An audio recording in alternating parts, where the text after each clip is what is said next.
भारत की समृद्ध संगीत विरासत होने के बावजूद भारत का अपने पेशेवर सिम्फनी ऑर्केस्ट्रा 2006 तक नहीं था, जबकि सिम्फनी ऑर्केस्ट्रा ऑफ इंडिया की स्थापना हुई, जिसके निर्देशक रहे कजाकिस्तान के वायलिन वादक मराट बिजिनगैलिव, जो कि आज तक सेवारत है। ये काफ़ी चौंकाने वाली बात थी कि इससे पहले हमारे पास कभी ऑर्केस्ट्रा नहीं था। मराट बिजिनगैलिव समझ नहीं पा रहे थे कि भारत में पश्चिमी शास्त्रीय संगीत की किसी को परवाह क्यों नहीं है, विशेष रूप से जब आप इसकी तुलना चीन से करते हैं, जहां लगभग 30 सिम्फनी ऑर्केस्ट्रा थे। भारत में लोग आमतौर पर पश्चिमी शास्त्रीय और पश्चिमी पॉप संगीत के बीच भ्रमित हो जाते हैं, जबकि दोनों के बीच में बहुत बड़ा अंतर है। हालांकि भारत में पश्चिमी शास्त्रीय संगीत का अनुसरण लगभग पूरी तरह से न के बराबर था, फिर भी ये भारत के पारसी समुदाय द्वारा काफी सराहा जाता है।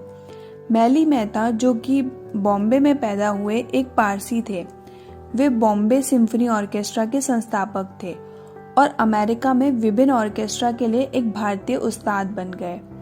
उनके बेटे जुबिन मेहता, जो एक बहुत लोकप्रिय भारतीय उस्ताद हैं, इजराइल और अमेरिका में ऑर्केस्ट्रा कंडक्ट करते हैं।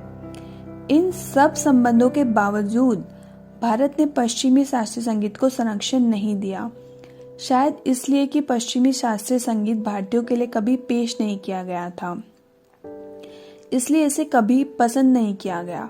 Symphony orchestra of India SOI कलाकारों का विविध संग्रह है, जिसमें लगभग 100 कलाकारों में से केवल 16 भारतीय हैं। सांतियागो लुजार्दी जिरेली एक अर्जेंटीना के संगीत उस्ताद थे, जो भारत और भारतीय दर्शन शास्त्र से काफी प्रभावित थे।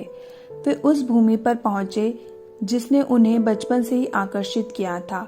एक बैकपैकर के रूप में देश के कोने कोने की यात्रा की, पर उनकी यात्रा समाप्त नहीं हुई। वे एक समूह के साथ वापस लौटे, पूरे भारत में संगीत का प्रदर्शन और शिक्षण शुरू किया।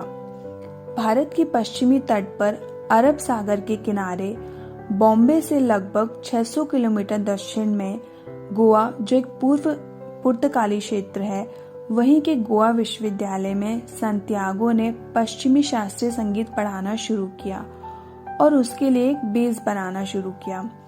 उन्होंने लोगों को बिना किसी संगीत पृष्ठभूमि के पश्चिमी शास्त्रीय संगीत समझने की मूल बातें सिखाई। उन्होंने सिम्फनी ऑर्केस्ट्रा ऑफ इंडिया के साथ परफॉर्म करने वाले गोवा विश्वविद्यालय के क्वायर की शुरुआत की। क्वायर में स्त्री, पुरुष, छात्र, छात्रा से लेकर दादा दादी की उम्र तक के लोग शामिल थे। शानदार संगीत बनाते थे जो दुनिया भर से लिया हुआ था। क्वायर समूह भारत और दुनिया भर में जगह जगह पर परफॉर्म कर रहा था। सांतियागो ऐसा प्रयोग करना चाहते थे कि भारत के संगीत घराने जैसे हिंदुस्तानी और कर्नाटक को एक साथ लाकर पश्चिमी शैली में जोड़ दें।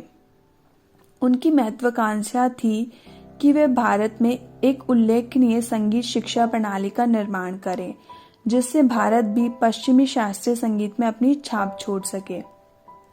दुर्भाग्यपूर्ण ये हो न सका। 1 मई को उन्होंने फेसबुक पर पोस्ट किया, ये दुनिया के लिए उनका आखिरी संदेश था। Here I am, once more, like so many times in my life, fighting in chaos. As you can imagine, it has not been easy.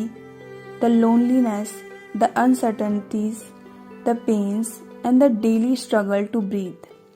And all this being a witness to how this country that I love so much is suffering.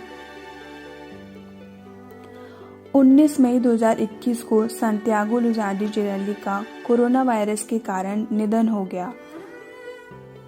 भले ही Argentina में पैदा हुए, फिर भी वे हमेशा खुद को भारतीय मानते थे। वे उदार, दयालु व कर्मठ व्यक्ति थे। वे सहयोग करके ईमानदारी से कला की वृद्धि में एक फर्क लाना चाहते थे। अनेक संगीत के कंडक्टर आते हैं और बिना उस्ताद की उपाधि कमाए चले जाते हैं। ये सांतियागो साथ नहीं था क्योंकि उन्होंने नेतृत्व का आभार सहजता से उठाया। वे एक सच्चे उस्ताद थे। यही कारण है कि कोविड-19 से उनकी मृत्यु दुखद और अनुचित है। उन्होंने धन्यवाद दिया। Although it hurts and although a gale is blowing in my lungs, I am here on the warpath. Bharat के लिए उनका प्यार इतना डूबा हुआ था कि वे भारत में अपने सुंदर युवा परिवार के साथ रहना चाहते थे, लेकिन शायद भगवान को कुछ और मंजूर था। भगवान उनकी आत्मा को शांति दे।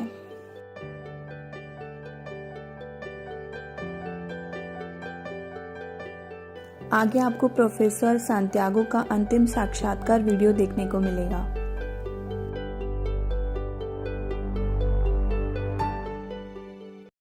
I'm Argentinian Italian origin, but I grew up in Argentina. My family is Italian, from North Italy, from Arezzo, and I grew up in Buenos Aires in a family that was quite particular because my father was a Christian, Catholic Christian, from a very Orthodox, area.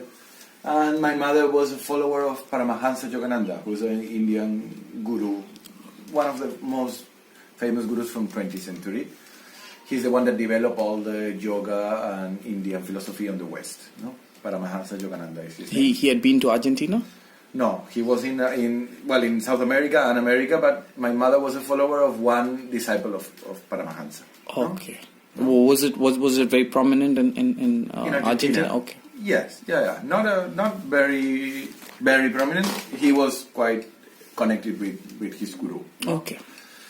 So it was a direct line to Paramahansa Yogananda, who is this Indian guru. So I grew up in this particular atmosphere, being a Christian, Catholic Christian, and educated in a Christian school, but also practicing since I was very young, yoga and meditation since I was 5, and very connected with the Indian culture.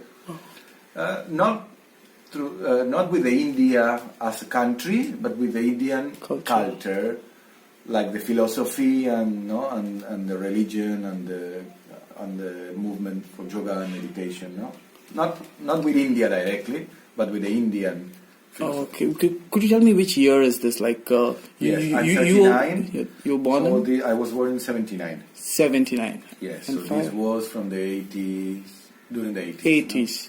Yes. Okay, so the Indian culture was very prominent in Latin America. Okay. Yes. This was the beginning of in the 70s. There's the first connection between India and Argentina started on the 60s probably. Rabindranath Tagore. Yeah. Yeah. Yes, and then the arrival of yoga and meditation is a little later, as techniques themselves, So when people started practicing, it's only after because also Argentina was going through a military process, a dictatorship, and that finished it on the 83. Okay, so I grew up there, and during many years I practiced meditation and yoga. At the same time, I had very strong Christian Catholic education. And then I started studying music since also I was young. I was not so young, but 9 years old. You started studying music at 9? Yes. Oh, okay. My grandfather was Italian. He used to play violin with one famous Argentinian composer who's called Alberto Ginastera, which we are going to work on our courses soon. Okay. It's one of these composers that these processes of decolonization and nationalism, and they started mixing Western music with their own culture. So it's an interesting composer. He's Italian? No, he's Argentinian. But my grandfather came when he was young. So they met each other? Yeah, they met each other. Yes. But then my grandfather left music, and then he started working, building cars. It's a typical thing from North Italians, like from Milan, and those, they design cars. So my grandfather used to design all cars. These cars from beginning of 20th century. This old Alfa Romeo. All these coupe cars and this. So. And so I started when I was 9 studying at the conservatory, and I did until I was 17, 18. I did like 9 years of studying music, And meanwhile I was also studying and doing meditation and yoga. No, most of my years. No, my secondary also. And then when I finished school, I started at the university. I studied music, orchestra conduction, and composing. But then I was very interested in religion, and I started my studies in theology and philosophy. So I also did, it was, these were very busy years because I was studying 2 careers, at the same time. Were you planning? One in the morning and one in the evening, Okay, so, okay. In the morning I used to study philosophy and theology in one university, and in the evening, that's a common thing. Some people do it, in Buenos Aires. Okay, so this is after your schooling, this is in college? Yeah. Okay. Yeah, we don't have college, we go directly to university, and these are very long careers. Like my career of theology was 7 years. Okay. And then my conduction, orchestra conduction, it's 8 years at the university. Okay. So you did it fast by doing it in the morning and evening? No. It took you 7 years, but I did the careers together. At the same time. But then I stopped in some moment, and I went to live in a monastery in France.